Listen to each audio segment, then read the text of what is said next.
I was 23 years old in the summer of 2016 when I decided to take a camping trip by myself in northern Arizona. I had done plenty of solo camping before, usually sticking to state parks and trails where I knew I would at least see another hiker or hear cars from a road nearby.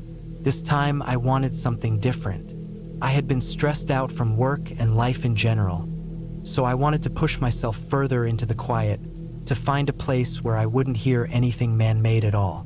I found a spot about 30 miles south of Kayenta, a stretch of desert and forest that didn't have official campgrounds. I read about it online. Some hunters had mentioned it in old forum posts, and it sounded exactly like what I was looking for. Empty, forgotten, and isolated. I left early on a Friday morning and drove for hours until the paved highway turned to gravel, and then eventually into a dirt path that my old Jeep barely handled.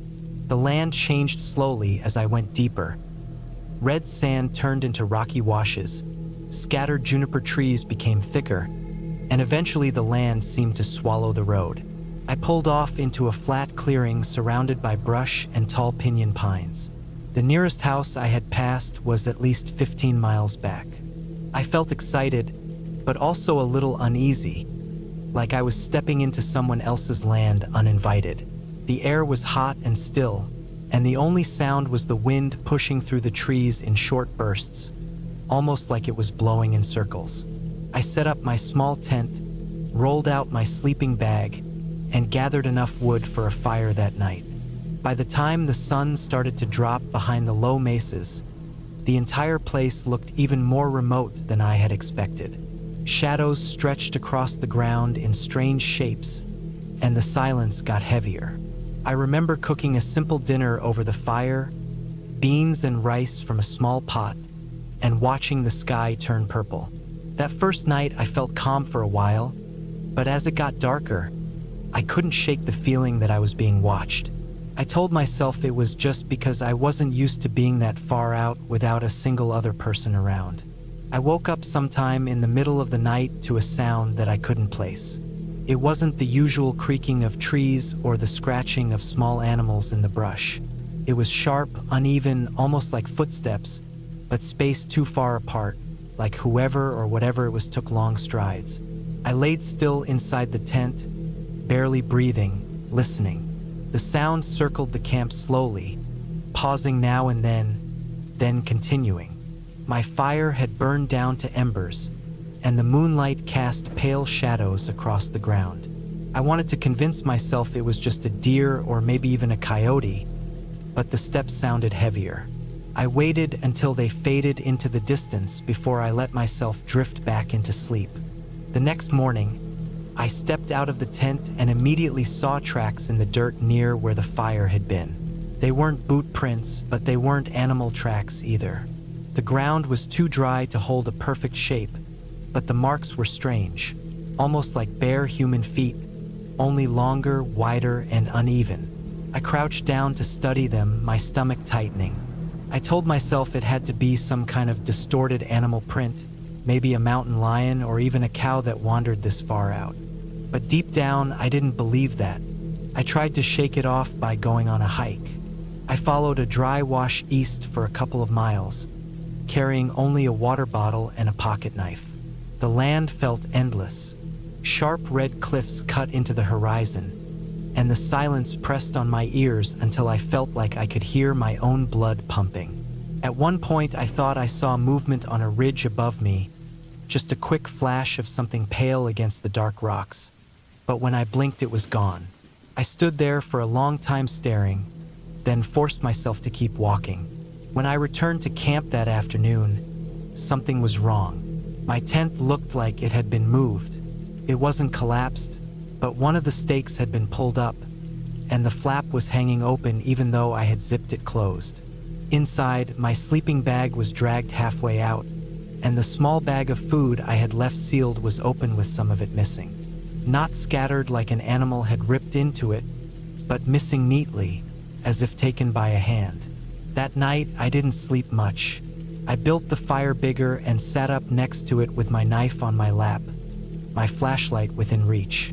The woods and brush beyond the firelight seemed alive in a way I can't describe.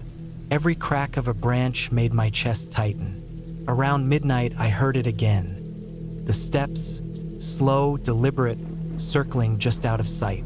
Once, I thought I saw a figure standing between two trees, tall and thin, with shoulders too wide, its head slightly bent, like it was watching me. When I aimed the flashlight, nothing was there.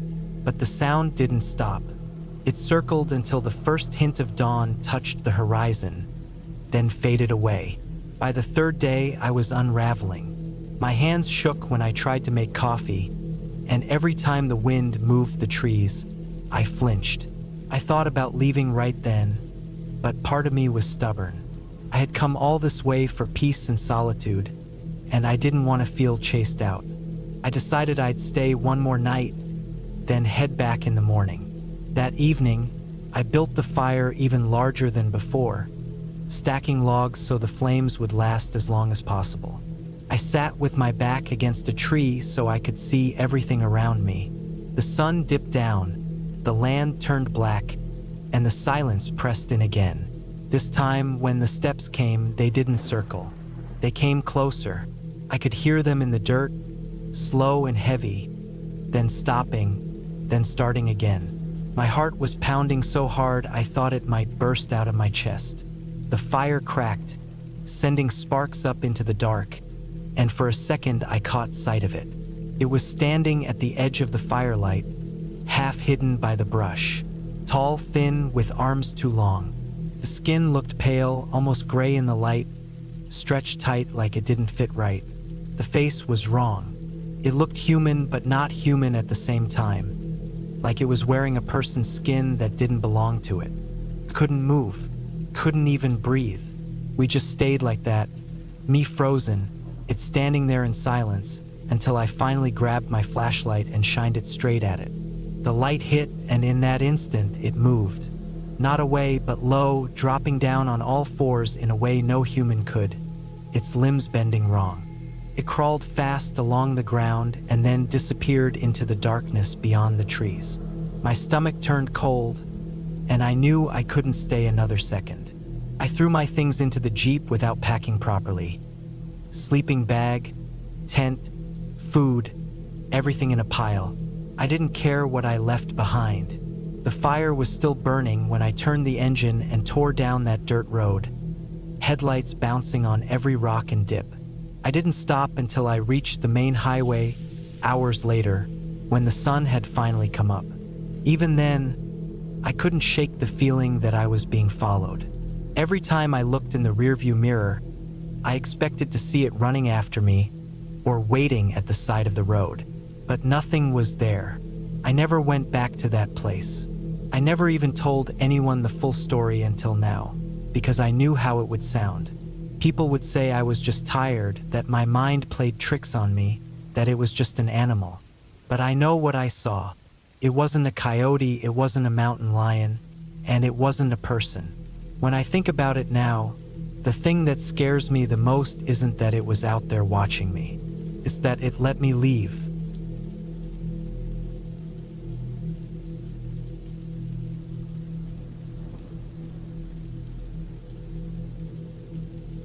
I had been planning the trip for weeks. It was late September of 2004, and the weather in northern Minnesota was cool but not yet brutal. I was 27 years old back then, working long shifts at a warehouse, and the one thing that kept me steady was the thought of getting away from noise, people, and deadlines. I decided to camp alone in the Chippewa National Forest, far from the busier campgrounds. I wanted isolation, just me and the woods. I told myself it would be peaceful, a chance to clear my head. I parked my old Ford Ranger at a gravel pull-off and hiked about 2 miles into the forest with my pack, tent, and some basic supplies. The trail was narrow and overgrown, not an official camping site, but that was the point. I wanted to be away from everyone. The forest was thick with pines and birch trees, the ground soft with layers of needles and moss. I found a flat spot near a small stream where the trees opened just enough for some sunlight to filter through.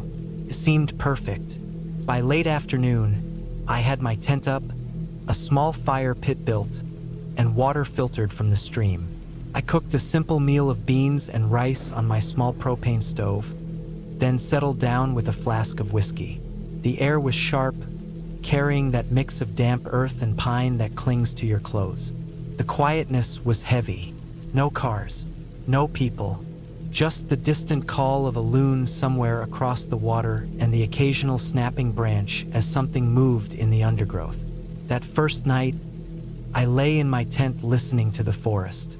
At first, I thought it was calming, but the longer I listened, the more I noticed the irregular sounds. A branch cracking here, leaves crunching there. I reminded myself that deer move through the woods all the time, and raccoons have no fear of tents. Still, lying in the dark with nothing but a thin layer of nylon between me and whatever was outside made every sound sharper. I barely slept. The second day passed quietly. I spent time fishing at the stream, not catching much but enough to cook for lunch. I wandered deeper into the woods, taking note of landmarks so I wouldn't lose my way. I found an old rusted canteen half buried under leaves, maybe from 100 years ago. Something about holding that piece of metal made me feel strange, like I wasn't as alone out there as I thought. People had been here before. Maybe they still came here. That night, things shifted. I had just finished stoking the fire when I heard it. Not the usual snap of a twig or rustle of a squirrel. This was steady, deliberate. Footsteps. They came from the tree line opposite the stream. Slow, crunching steps on the dry leaves, then a pause, then another step. My skin tightened, and I held my breath, staring into the darkness. I told myself it was probably a deer, but deer don't walk like that. They move quick, skittish, uneven. This was slower, heavier, human-like. I stood by the fire for a long time, straining to see between the trees. The sound stopped. I felt stupid standing there, gripping the handle of my hatchet like some paranoid fool. Eventually, I convinced myself it was nothing. Maybe a tree branch fell. Maybe I imagined it.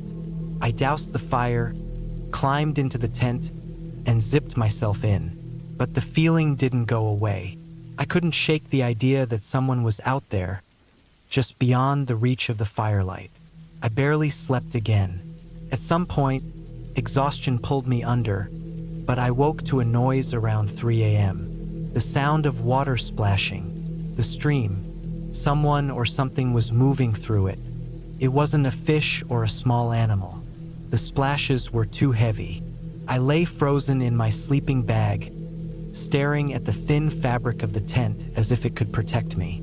The splashing went on for maybe 20 seconds, then stopped. I waited for the footsteps, but nothing came. After a long silence, I finally drifted off again, though my dreams twisted with unease. The next morning, I stepped outside and walked to the stream. The ground near the bank was soft, muddy.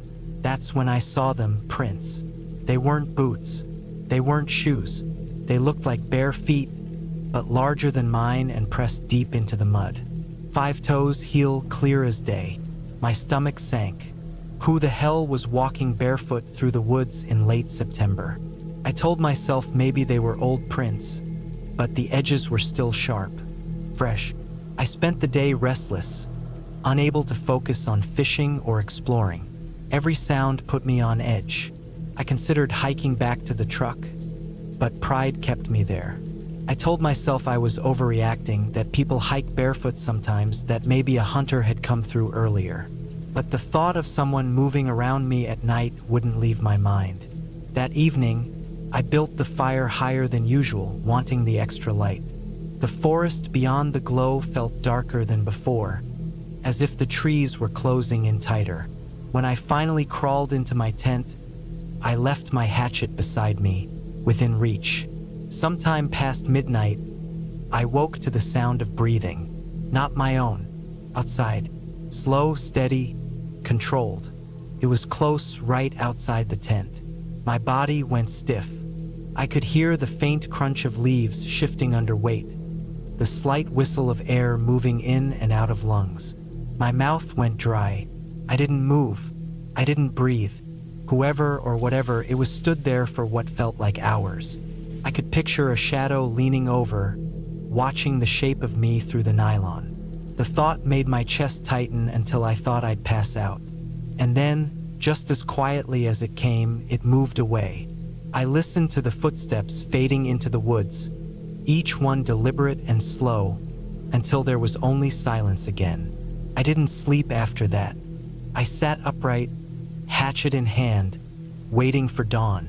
When the first light finally broke through the trees, I packed everything as fast as I could. My hands shook as I tore down the tent and stuffed it into my pack. I didn't eat. I didn't even stop for water. I just threw everything together and started back down the trail. The hike back felt endless. Every sound behind me made me spin around, expecting to see someone following. The forest that had seemed peaceful 2 days ago now felt hostile, pressing against me on all sides. My heart pounded until I finally saw the glint of my truck through the trees. When I reached it, I tossed my gear into the bed and slammed the doors locked before even starting the engine. My hands gripped the steering wheel tight as I pulled away, gravel spitting under the tires. Only once I hit the main road did I let out the breath I'd been holding. I never went back to that part of the forest again. To this day, I don't know who or what was out there. Maybe it was some drifter living off the land. Maybe a hunter playing some twisted game. Or maybe just someone who liked scaring strangers. All I know is that it wasn't an animal, and it wasn't my imagination. Someone was watching me out there, moving through the trees barefoot, standing outside my tent in the middle of the night. That trip was supposed to clear my head. Instead, it left me with a memory that still crawls into my chest whenever I'm alone in the woods.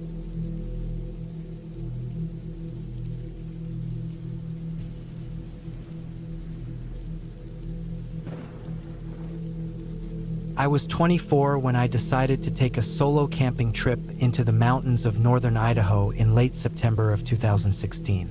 The tourist season was mostly over, and I knew the campsites would be nearly empty, which was exactly what I wanted. I had just gone through a rough breakup and felt like I needed space from people, noise, and city lights. I packed my old green backpack, my tent, sleeping bag, a small camp stove, and a week's worth of food. The weather forecast looked steady, cool during the day and dropping below freezing at night, but nothing I hadn't dealt with before. The drive up into the mountains was long and slow. The road wound between thick pine trees, and as I got higher, I started to lose phone signal until it finally cut out completely. The air grew colder and sharper the further I went. I reached the campground in the late afternoon. Out of the 20 or so sites, only 2 seemed taken. One was near the entrance, a couple with a camper van, and another further down with a small orange tent. I chose a spot away from both, close to the tree line where the forest pressed against the gravel clearing. I liked the feeling of being tucked against the woods, though it always gave me a slight unease too. I set up camp slowly, taking my time to get it right since I knew I'd be here for several days. I hammered the stakes into the hard dirt, rolled out my sleeping bag, and stacked some firewood I had gathered from dead branches around the site. The sun dropped behind the peaks quickly, and by the time I had my fire going, the temperature had fallen hard. I sat there for a while, listening to the crackle of burning wood and the distant rushing of a creek somewhere down the slope. The quietness was almost too much. You never realize how constant background noise is in everyday life until you sit alone in the woods. That first night was uneventful. I crawled into my sleeping bag, shivering for a bit before my body heat warmed it. I woke up several times, mostly from how silent it was, almost like my brain was searching for a sound. I thought I heard a branch snap around 3 in the morning, but it could have easily been from the trees shifting in the cold. I told myself not to think much of it. The next day, I hiked along one of the trails that looped around a nearby lake.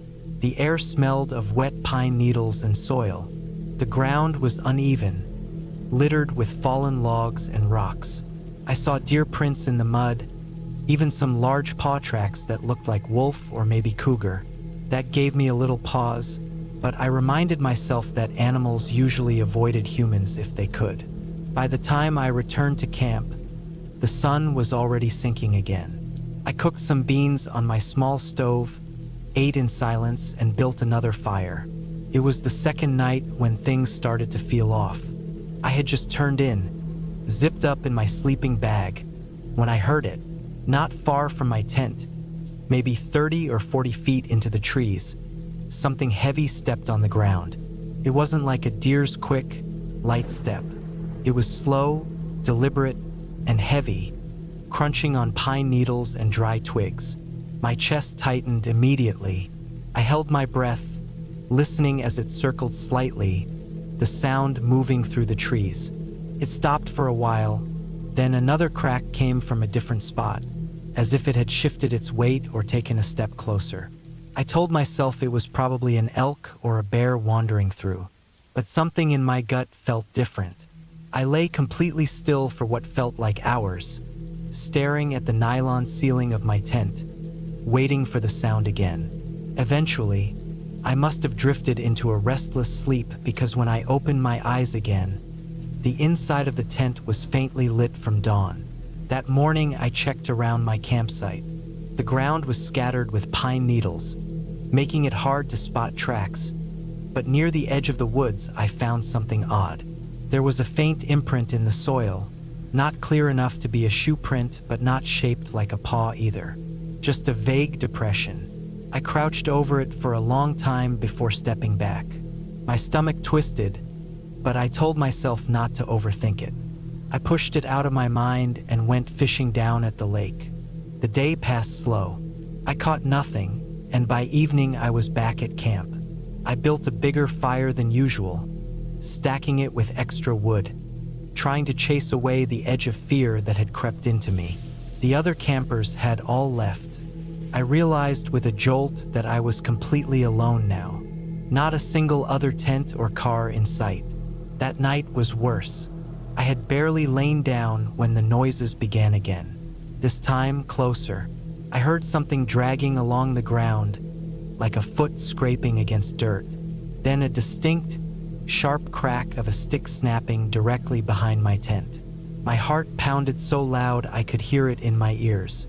I gripped the small hatchet I always kept near me for chopping wood, my hand sweating around the handle. The sound circled again, this time moving slowly, as if whatever it was walking around my campsite. I could hear breathing, not loud, but steady, human-like breathing. I froze. Every nerve in me screamed to get up, run, drive away, but I couldn't make myself unzip that tent. I stayed curled up in silence, muscles locked. It went on for hours. Sometimes it was quiet, so quiet I thought maybe it had left. Then I'd hear another step, another faint crunch. By the time light crept back into the tent, I was exhausted, barely having slept a minute. When I finally forced myself outside, I found more signs. Small twigs broken, patches of ground disturbed, and near my fire pit, a large boot print, clear as day. Someone had been there.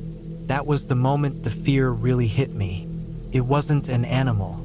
Someone had been watching me, circling my tent, waiting in the dark while I lay there with nothing but thin nylon between us. My skin crawled at the thought. I packed as quickly as I could. My hands shook as I shoved everything into my bag without care. I doused the fire with the last of my water, threw my pack into the car, and started driving back down the mountain road without even looking back. On the way down, every shadow between the trees felt like it was watching me. Every turn of the road made me expect to see someone standing there. My eyes darted constantly to the rearview mirror, half expecting to see a figure step out from the woods behind me. By the time I hit cell service again, the relief was overwhelming. I pulled into the first gas station I found, hands still shaking on the wheel. I sat there for a long while, staring out the windshield, trying to process it. I never went back to that campground. Even now, years later, I still think about those nights.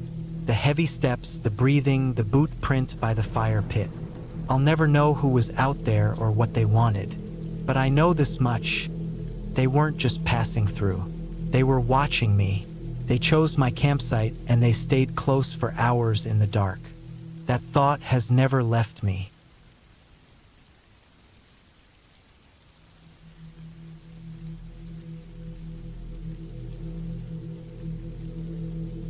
I had been camping for years, in forests, mountains, and lakesides, but I had never tried anything as reckless as pitching a tent in a graveyard. It wasn't meant to be some daring stunt or a way to prove anything to anyone. It was the summer of 2013, and I was 22 years old, restless and chasing strange experiences. I had this idea in my head that if I could spend a whole night alone in a graveyard, I'd finally break through the unease I always carried with me whenever I was alone in the dark. The place I picked was an old cemetery on the edge of a small town in upstate New York. I'd passed by it plenty of times before when I was younger, riding in the back seat of my dad's truck, watching the broken headstones flash by through the window. It had no gates, just an old stone wall running unevenly around it, half collapsed in some places. The graves were spread across a big patch of land that backed into woods. Some of the stones leaned heavily to the side. Their names faded so badly you couldn't read them.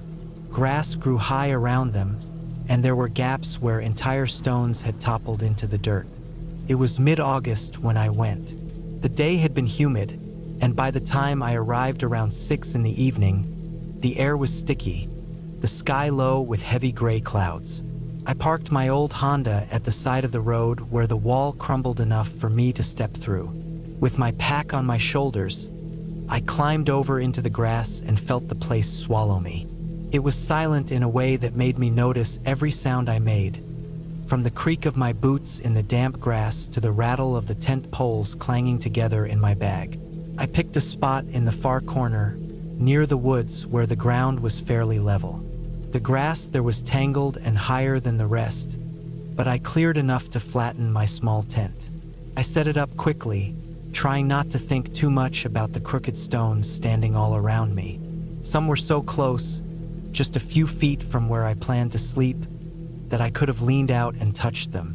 My stomach felt tight as I unrolled my sleeping bag inside, but I told myself it was nothing, just nerves. By the time the tent was up, the sky had grown darker than I expected. The clouds had thickened, turning the whole cemetery into this dull, flat gray. The air smelled like damp earth, heavy and wet, and I realized it was going to rain. I sat outside on my little camp chair, chewing on a sandwich, watching the tree line sway in the distance. The longer I sat, the more I noticed how strangely uneven the ground was. Little mounds and dips that I hadn't paid attention to before.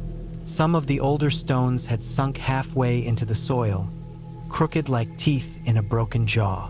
When the rain finally started, it came quick.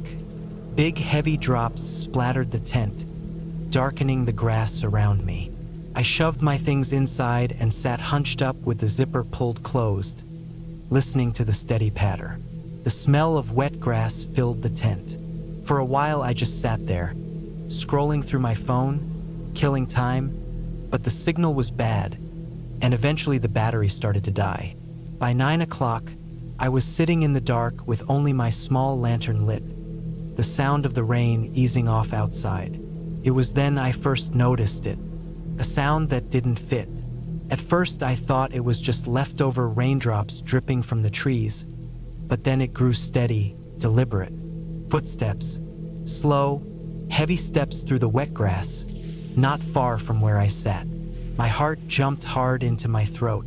I turned the lantern off instantly, crouched low, listening. The steps grew closer, dragging a little uneven like whoever it was moving carefully. I sat frozen, every muscle in my body tight. The sound stopped right outside my tent. I could hear the wet grass shift, like weight pressing down. My hand fumbled for the zipper, but I didn't dare make a sound. The air inside the tent felt hot and suffocating. My mind scrambled with possibilities. Someone had followed me in, maybe a drunk, maybe a homeless man. Whoever it was just stood there, breathing, or at least I thought I could hear faint breathing under the patter of water still dripping from the trees. After what felt like a full minute, the sound moved again. The steps dragged off, slow, toward the deeper part of the cemetery. I didn't move. I stayed hunched, every nerve in my body firing, waiting for them to come back. Eventually, after maybe 15 minutes of silence, I convinced myself I'd imagined it. Maybe it had been an animal, a deer, even. The sound of feet can play tricks in the dark. Still, I couldn't shake the way it had stopped right outside my tent. I didn't sleep. I just lay on my back, staring at the dim outline of the fabric above me, my ears straining for the slightest sound. Around midnight, the rain started again, lighter this time. I was half drifting when something jolted me back awake. A thud against the side of my tent. Not hard, but sharp enough to make the fabric ripple. I sat up instantly, blood pounding in my ears. The thud came again, lower down this time, as if someone had pressed a boot or a hand against the wall. I unzipped the tent just enough to peek out. The lantern glow cast only a faint circle on the ground. The cemetery stretched out in wet, shadowy silence. The stones gleamed slick in the dim light, but there was no one there. No movement, no shape. My breath shook as I zipped it shut again. The rest of the night passed in a kind of blur. I kept hearing things. Snaps of twigs, shifts in the grass, faint dragging sounds near the woods. I couldn't tell what was real anymore, whether it was footsteps or just my mind winding itself tighter and tighter. Every noise made my skin crawl. My flashlight shook in my hands whenever I lifted it. At one point, I thought I saw a shadow moving between the stones, but when I blinked, it was gone. I didn't sleep a minute. By the time dawn came, the sky lightening to a pale gray and the birds starting up in the trees, I was already stuffing my sleeping bag and tearing the tent down. My hands shook the whole time, and I kept glancing over my shoulder at the woods and the crooked stones. I didn't care about folding anything neatly. I shoved it all into the pack, slung it over my shoulders, and bolted back toward the wall. When I got to my car, I saw something that made me freeze. The ground around my car was soaked and muddy from the rain. Across that mud were tracks, shoe prints, deep and heavy, circling my car. They weren't mine. I could see the tread clearly, larger than my boots, stamped into the mud as if someone had walked around my car in the night while I was trapped inside the graveyard. I didn't stop to think. I got in, locked the doors, and drove until the cemetery was far behind me. Even now, years later, I can still hear those footsteps in the wet grass, that slow dragging sound moving closer. I can still see those shoe prints circling my car, proof that I hadn't imagined it. Someone else had been there that night, moving through the cemetery in the rain, watching me while I hid inside my tent. That was the first and last time I ever camped in a graveyard.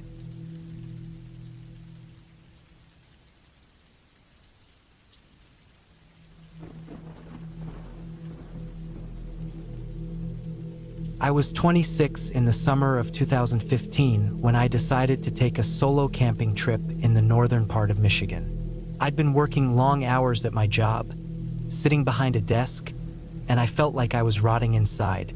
I needed to breathe, to get away from traffic and ringing phones and endless emails.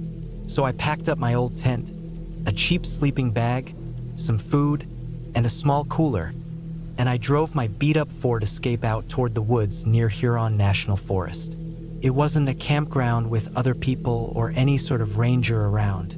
I wanted real quiet, so I went for a dispersed camping area where you just find a patch of land off the trail and set up. The trailhead was empty when I parked. No other cars. The afternoon sun was heavy, bugs buzzing in the humid air. I slung my pack over my shoulders, locked the car, and started walking deeper into the trees. The forest felt thick, like it wanted to swallow sound. I could hear every step I took, twigs snapping, my boots crunching leaves that had already dried out from lack of rain. The air smelled of pine and damp earth, but also something metallic that I couldn't quite place. After about 40 minutes of walking, I found a flat clearing near a fallen log where I decided to make camp. I pitched my tent, sweating and swatting at mosquitoes. I gathered some wood, built a small fire ring out of stones, and lit it once the sun began to sink. The flames felt good even though it was warm. Fire always makes me feel less alone, like it's the only living thing with me. I sat there, cooking a hot dog on a stick, drinking a cheap beer from the cooler, just listening to the cicadas buzzing loud in the trees. As dusk turned to night, the forest shifted. The daytime noises went quiet, and everything became sharper, darker. I could hear movement every so often, twigs snapping, something rustling through the undergrowth. At first, I thought it was just deer. Michigan is full of them. But one sound made me freeze. It was a heavy step, slower, not like a deer bounding or a raccoon scurrying. It was weight, like a person moving in the brush. I turned off my headlamp and just sat still, listening. My fire had died down to glowing coals, so I was almost in complete darkness. The sound didn't come closer, but it didn't fade either. I told myself it was nothing, probably my nerves making me hear more than there was. After a while, I zipped into my tent, crawled into my bag, and lay there staring at the nylon roof. Sleep didn't come easy. Every time I started to drift, I'd jolt awake because I thought I heard something outside. The faint crunch of leaves, the pop of a branch. Once, I swore I heard breathing, slow and heavy. I held my own breath, heart hammering, waiting. Nothing, just silence. My throat felt dry, but I didn't want to move to grab my water bottle. Eventually, exhaustion dragged me under. I woke up in the middle of the night. My phone said 3:17 a.m. The tent felt hotter than it should have. I noticed something strange immediately. The zipper of my tent door was down about 5 inches. I never leave it open because of bugs. My stomach dropped. I lay frozen, staring at that small gap. I couldn't see anything beyond it, just blackness. I listened so hard my ears rang, but I didn't hear a thing outside. My mind ran wild. Did I forget to zip it all the way, or had someone opened it? I thought about the sound of steps earlier, the weight of them. My hands shook as I reached slowly for the hatchet I always kept in the corner of the tent. The handle felt slick in my sweaty grip. I couldn't stay inside. Every second, I pictured someone crouched right outside, waiting. I counted to 3 in my head, yanked the zipper the rest of the way down, and burst out with the hatchet raised. My light flicked on, cutting through the trees. Nothing, just trees, brush, the faint shimmer of dew on the grass. The fire had gone completely out. Still, I felt watched. My skin crawled like 1,000 eyes were on me. I walked a wide circle around my campsite, light swinging, heart racing. I saw nothing unusual, no tracks in the dirt, no movement. But when I came back to the tent, my cooler was open. The lid wasn't sealed like I left it. 2 beers and a pack of jerky were gone. My mouth went dry again. I knew then it wasn't an animal. Animals don't unzip tents. Animals don't take sealed food and leave everything else. I didn't sleep the rest of the night. I sat with my back against the log, hatchet in one hand, flashlight in the other, waiting for the sky to turn gray. Every noise made me twitch. At one point, I thought I saw movement down by the thicker trees. A shadow shifting, something tall. But when I shined my light, it vanished. Morning finally came slow, the air cold with fog hanging low. I packed my things in silence, eyes scanning the tree-line every second. I stuffed the tent down without folding it, tossed everything haphazard into my pack, and started back down the trail. My legs felt weak, my shoulders heavy. Halfway to the car, I noticed boot prints on the trail. Not mine. They were fresher, pressed deep into the dirt, pointing in the same direction I was walking. Whoever it was had been ahead of me, close, too close.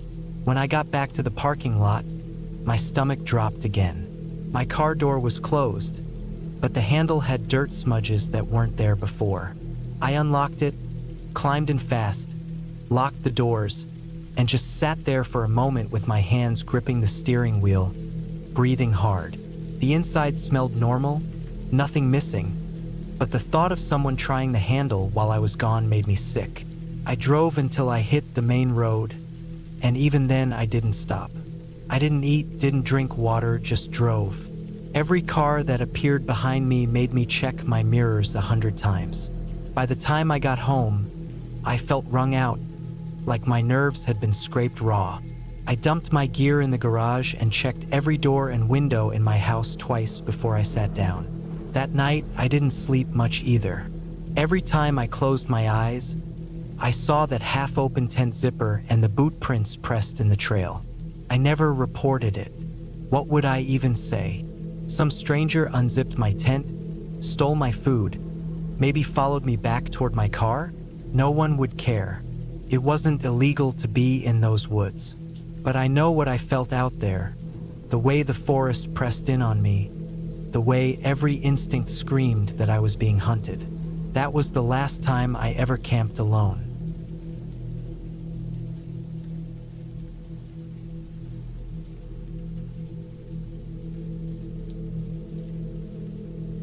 I was 28 years old the summer I decided to take a solo camping trip through Austria. It was July of 2015, and I had been traveling across Europe for a couple of weeks, but I was starting to feel restless in cities. Vienna, Salzburg, Innsbruck. All of them had been beautiful, but the noise, the crowds, the constant rush of people and trams left me craving quiet. I rented a small car and drove out into the countryside, heading toward the Austrian Alps. I had no real plan other than to find a remote campsite where I could spend a night or two surrounded by mountains and fresh air.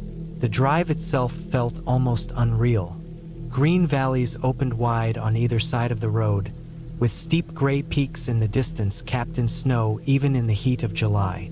Small wooden houses with flower boxes on every window dotted the hillsides. I stopped in a little town for supplies: bread, cheese, bottled water, a pack of sliced ham, and then carried on until I found a trailhead leading into a wooded valley with a sign pointing toward a small camping area. I pulled over, strapped on my pack, and started walking. The trail wound deeper into the forest, the sound of my boots crunching on gravel echoing around me. The trees were tall, dense spruce, their shadows cooling the air. I didn't see anyone else. It felt like the place had been forgotten by time. Eventually, I reached a clearing by a narrow river. There was a patch of flattened grass where others had clearly camped before, and a crude stone fire ring. It looked perfect. I dropped my pack, set up my tent, and boiled some water for coffee on my small stove. For the first few hours, it was peaceful. I wandered down to the river, rinsed my face in the freezing water, and sat on the bank watching it rush over smooth rocks. The late afternoon sun filtered through the trees in golden slants, and for a while I thought I had made the right choice leaving the cities. But then something shifted. Around 7 in the evening, as the shadows grew longer, I noticed movement up the trail. At first I thought it was another hiker, maybe someone setting up their own camp nearby. But as the figure drew closer, I felt a tightness in my stomach.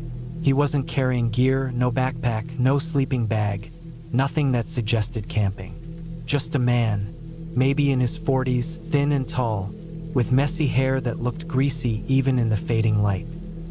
He wore a dark jacket zipped up to his throat, even though the air was still warm, and his jeans were mud-stained. He stopped at the edge of the clearing and stood there, just looking. I avoided eye contact and pretended to busy myself with my stove. I figured if I ignored him, he would just keep walking. But he didn't. He stayed there for maybe a minute, not moving, not speaking, just watching. My skin prickled. Finally, he stepped back into the trees and disappeared up the trail. I tried to shake it off, convincing myself he was just a strange local passing through. But the unease wouldn't leave me. I cooked some food, ate quickly, and doused the fire before retreating to my tent.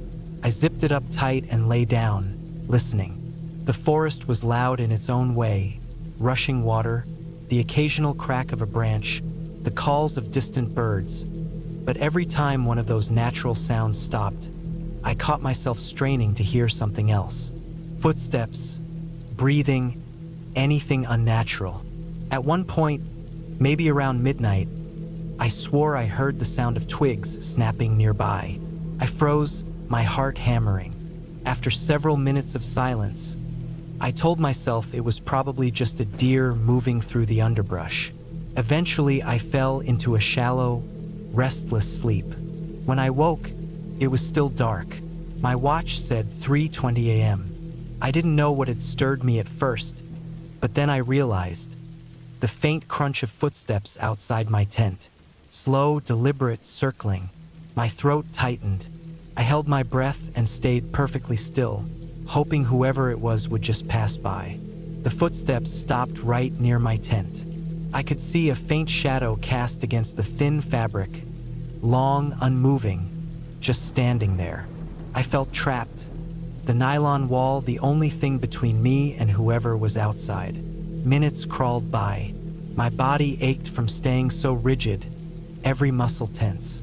Finally, the shadow shifted. The steps retreated into the woods, fading until I couldn't hear them anymore. I didn't sleep again that night. At the first light of dawn, I packed everything as fast as I could. My hands shook so badly I nearly dropped my stove into the dirt. I stuffed the tent into my bag half collapsed, not even bothering to fold it properly. I just needed to get out. As I started down the trail, I kept glancing over my shoulder.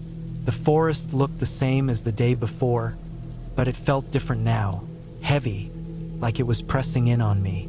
Halfway back to where I had parked, I saw him again. He was standing at a bend in the trail, maybe 30 yards ahead, facing me.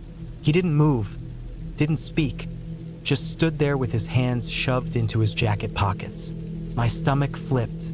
I couldn't turn back. There was no other path out. I gripped the straps of my pack and forced myself forward, heart racing so hard I could barely hear over it. As I approached, he stepped off the trail into the trees, vanishing without a sound. When I reached the spot where he had stood, I looked into the forest but saw nothing but endless trunks and shadows. I didn't linger. I practically jogged the rest of the way to my car, threw my pack inside, and slammed the doors. I drove for hours without stopping, not caring about the winding roads or the sharp cliffs dropping away beside me. I just needed distance. When I finally reached a larger town, I pulled into a crowded gas station and sat in the car, hands trembling on the wheel, trying to steady my breathing. I looked in every mirror, half expecting to see him walking across the parking lot, but he wasn't there. I never went back to that campsite. In fact, I never camped alone again after that trip.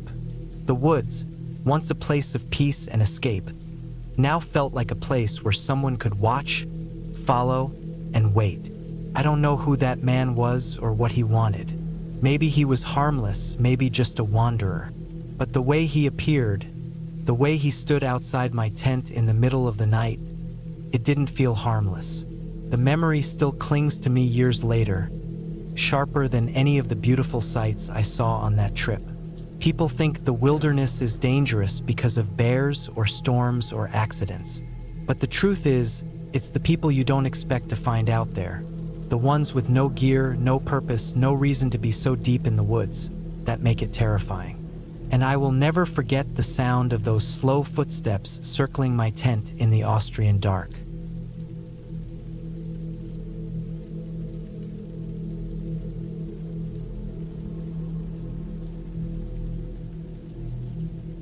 I was 26 when I decided to take a solo hunting trip deep into the forests of Montana. It was early October of 2011, and the air had that sharp edge that comes right before winter sets in. The days were cool, the nights colder, and the leaves were a patchwork of reds, oranges, and golds. I had been planning the trip for weeks, checking my gear, sighting my rifle, packing only what I thought I'd need for 3 nights out there. I wanted the quiet, the solitude, and hopefully some venison to stock my freezer. I drove my old truck up a series of narrow dirt roads until the forest seemed to swallow everything around me. By the time I parked at the end of a logging trail, there were no other vehicles in sight, just trees, hills, and silence. I liked it that way. I slung my pack and rifle over my shoulder and started hiking in. The ground was covered with fallen leaves that crunched under my boots, and every now and then a gust of wind would send a scatter of them tumbling across the trail. I walked about 2 miles in before setting up camp in a small clearing not far from a stream. The clearing was just big enough for my small green tent and a fire pit made from some loose stones. I dropped my pack, stretched my sore shoulders, and set to work pitching camp. By late afternoon, I had the tent up, a fire ready to be lit, and my gear sorted. I filled my canteen at the stream, filtered the water, and sat there for a while listening to it rush over rocks. That first night was uneventful. I cooked a simple meal of beans and jerky over the fire, then climbed into my sleeping bag as the temperature dropped into the 30s. The sound of the forest at night is never truly silent. There's always the occasional rustle, the snap of a twig, an owl somewhere far off. But I'd camped enough to know the difference between normal sounds and something that wasn't right. That night, everything felt normal. I drifted off quickly. The next day, I woke early, breath fogging inside the tent, and set out before sunrise. I tracked along game trails, rifle in hand, moving slow and deliberate. Hours passed with nothing but squirrels darting through the underbrush and the distant drumming of a woodpecker. Around midday, I spotted fresh deer tracks in some soft soil near a low ridge. My pulse picked up. I followed them carefully, staying downwind, listening for any sign of movement. I never did see the deer. Instead, I stumbled on something else, a campsite, or what was left of one. It was maybe half a mile off the ridge, tucked in behind a thicket. At first glance, it just looked abandoned, but the closer I got, the stranger it felt. There was a torn blue tarp tangled in the brush, a small fire pit with cold ashes, and some gear scattered around as if it had been dropped in a hurry. A pair of boots lay on their sides, not lined up, not packed away. I crouched and picked one up. It was damp, the leather stiff. Whoever left them hadn't been back for days, maybe weeks. The weirdest part was the tent. It was half collapsed, one pole snapped, the fabric sagging into itself. The zipper was torn wide open, like someone had ripped it from the inside. I stood there staring, waiting for my mind to settle on some simple explanation. Maybe a bear tore through it. Maybe someone got spooked, abandoned their stuff, and never came back. But if that was the case, why hadn't they taken their boots? Or their pack, which I found lying nearby with most of the straps cut? I didn't like it. The whole place gave me a crawling feeling in my gut, like I was being watched. I backed away slowly, rifle tight in my grip, eyes sweeping the treeline. I made my way back to my own camp, my pace faster than before, and tried to shake it off. That night, I sat by my fire longer than usual. I kept glancing into the darkness, listening for anything unusual. The forest seemed too quiet. Even when the fire crackled, I thought I heard faint noises behind it, past the glow, like faint footsteps or brush moving. Every time I looked, there was nothing there but shadows. I finally put the fire out and climbed into the tent, but sleep didn't come easy. At some point in the middle of the night, I woke up suddenly, heart pounding. I didn't know why at first, then I heard it. A single, slow crunch of leaves just outside my tent. Then silence. My mouth went dry. I reached for the rifle lying next to me and kept still, straining my ears. After what felt like forever, there was another crunch, this time to the left, closer. Someone or something was moving around my camp. I waited, gripping the rifle so tight my hands hurt. The footsteps circled slowly, pausing now and then, like whoever it was wanted me to know they were there. My tent wall rippled faintly, as if brushed by a hand or shoulder. I froze, every muscle locked. Then, after another stretch of silence, the sounds moved off into the woods. Eventually, I heard nothing at all. I didn't sleep again that night. As soon as it was light, I packed my gear fast and hard, shoving everything into my bag with shaky hands. My plan had been to stay 3 nights, but my gut told me that was a mistake. Something wasn't right out there. On the hike back, I kept looking over my shoulder, convinced I'd see someone trailing me just out of sight.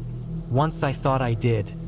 A flicker of movement in the trees, a dark figure between the trunks. But when I stopped and aimed my rifle, there was nothing, just trees swaying in the wind.